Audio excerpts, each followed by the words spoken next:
Hey folks, Gwe. I want to tell you about something that happened the other day.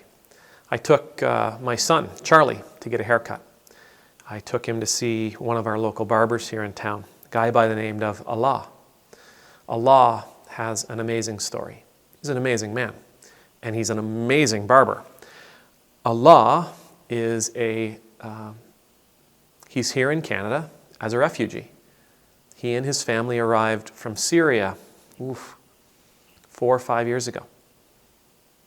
Incredibly talented person, warm, welcoming, inviting. He really wants to connect. Now Allah he's Muslim. He's a Muslim gentleman. And anyway, today he and I were talking. I asked him about a sign, a framed sign that was on his wall written in Arabic, and I asked him what it said, and he said it was the name of God and the name of the prophet.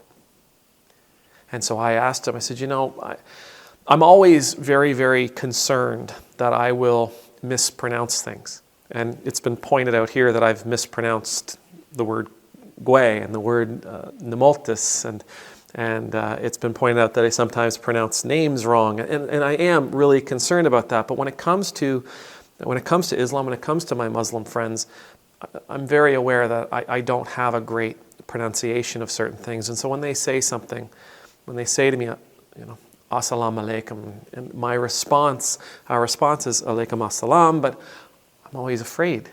I'm always afraid to say that because I don't want to ruin it. I don't want to mess it up. And so I asked him, I said, when you say the prophet's name, you're supposed to say something along with it. And he said, well, yes. He said, you're supposed to say the prophet's name, and then you say, oh, he said, I don't really know how to say it in English. And I said, he's learning the language here in Nova Scotia. Again, beautiful man. And I said, is it blessed be his name? And he says, yes, it's something like that. Blessed be his name. Anyway, that got us talking about faith. And he began asking me questions about my faith, about what I believe. He said he studies religion a lot. As a Muslim, as a practicing Muslim, a faithful Muslim, he still is looking to see other aspects of God through the eyes of other people. We talked about the flood narrative that's found in the Bible, that's also found in, half the world's religions have a story of a flood. Right? We talked about the commonalities between Christianity and Islam. And he began asking me questions about Jesus, really good, very simple questions that were incredibly challenging. Now, there was a little bit of a language barrier.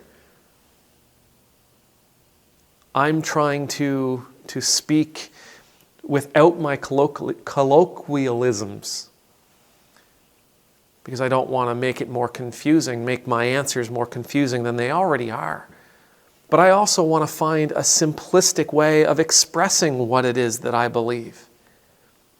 And yet his questions left me somewhat flummoxed. They left me thinking. They left me wondering. They left me scratching my head. And in every way, this wonderful person put me on the spot today in his barber shop. And he enriched me. I am a better man now than I was when I went to his barber shop.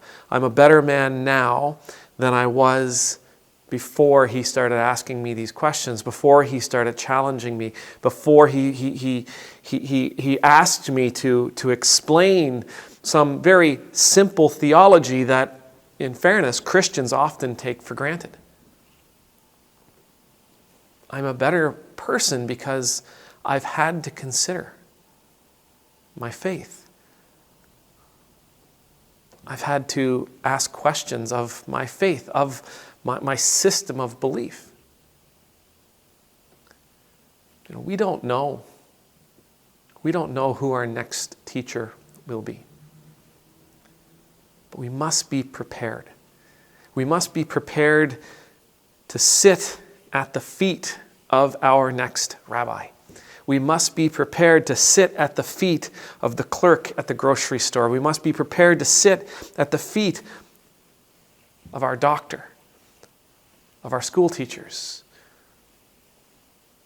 of our ministers, of our congregation. We must be prepared to sit at the feet of our Syrian barbers. We must be prepared to sit at the feet of our friends to listen, to watch, to take what it is they're offering us, to accept what it is that they're offering us, to embrace it.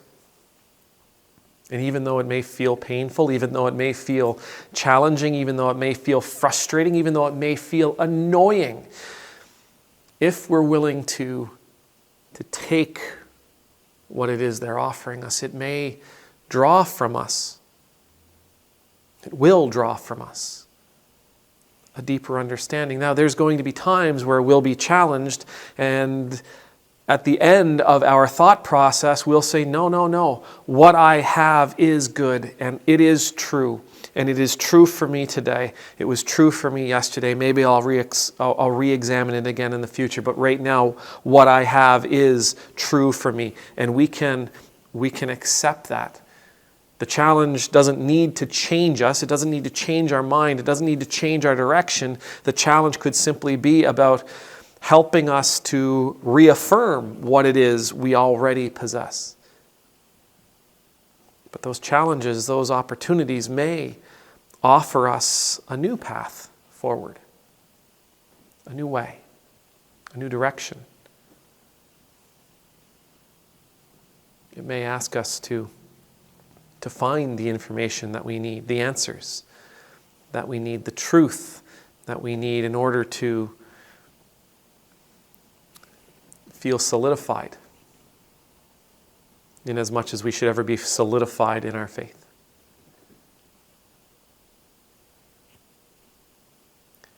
May the Lord bless you. May the Lord keep you. May the Lord's face be made to shine upon you and be gracious to you.